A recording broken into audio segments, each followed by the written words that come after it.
Salut à tous, bienvenue dans ce top 5 des romans qui vont vous empêcher de dormir. Numéro 5, Au-delà du mal, de Shane Stevens, aux éditions Sonatine.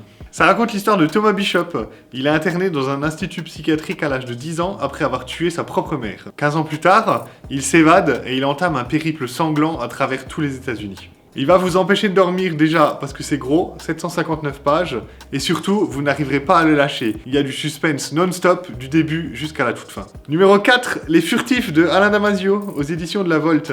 Ça se passe dans un futur proche, où les villes sont désormais privatisées, la publicité elle est partout, les citoyens pour y échapper sont obligés de se munir d'un anneau qui remplace nos actuels smartphones et qui concentre toutes les nouvelles technologies. On découvre alors une nouvelle espèce animale, appelée les furtifs.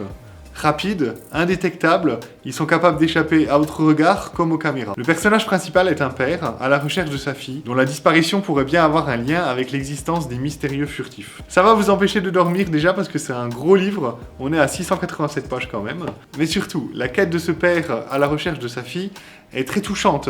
Ça va vous impliquer émotionnellement et vous maintenir tout au long de ces pages. On veut vraiment savoir s'il arrivera à la retrouver ou pas, comment, etc. Enfin, les implications sociales et technologiques du monde tel qu'il est décrit vont vous faire réfléchir, elles vont vous amener à de l'introspection et à une remise en question de notre société. Et ça aussi, ça va vous empêcher de dormir. Numéro 3, American Predator de Maureen Callahan, toujours aux éditions Sonatine. Encore une histoire de serial killer, sauf que cette fois-ci, ce n'est pas une histoire, tout est vrai dans ce livre, parce que c'est une enquête journalistique menée par Maureen Callahan auprès d'un vrai tueur en série qui a vraiment existé. Le roman commence en 2012, dans une petite ville de l'Alaska, où une jeune femme est portée disparue.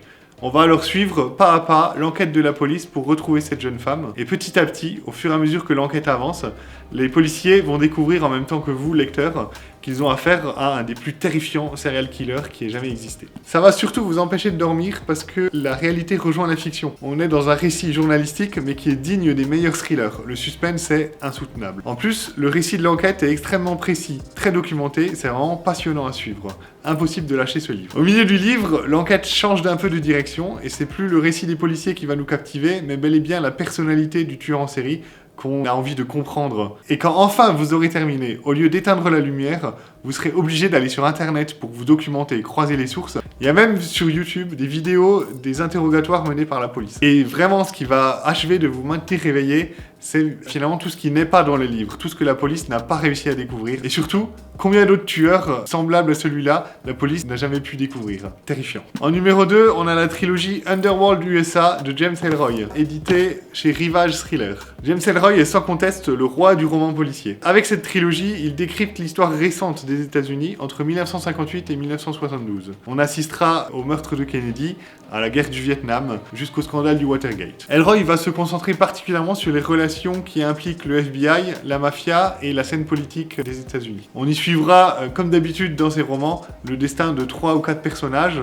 dont le récit va petit à petit se rejoindre. Cette fois-ci, ce qui va vous empêcher de dormir, c'est vraiment le respect de la chronologie. James Ellroy respecte vraiment l'histoire américaine, mais en la romançant. Il va du coup pouvoir se permettre de nous raconter le dessous qui s'est réellement passé, selon lui, dans son univers, évidemment, mais on va tout connaître de l'assassinat de Kennedy et de tous les mystères qui animent la politique américaine. Les différents personnages, c'est évidemment tous des salauds, on est vraiment dans un roman noir, mais Ellroy arrive à les rendre attachants, et leur trajectoire personnelle est tellement rocambolesque et romanesque qu'on est vraiment tenu en haleine et on veut savoir ce qui va arriver à ces différents personnages. Enfin, ce qui marche vraiment bien, c'est l'écriture saccadée de James Ellroy, qui rythme l'action, qui donne un vrai souffle à ces scènes d'action. Impossible de s'ennuyer tout au long du roman, ça va super vite. Une fois qu'on a commencé, on s'arrête plus, on veut lire.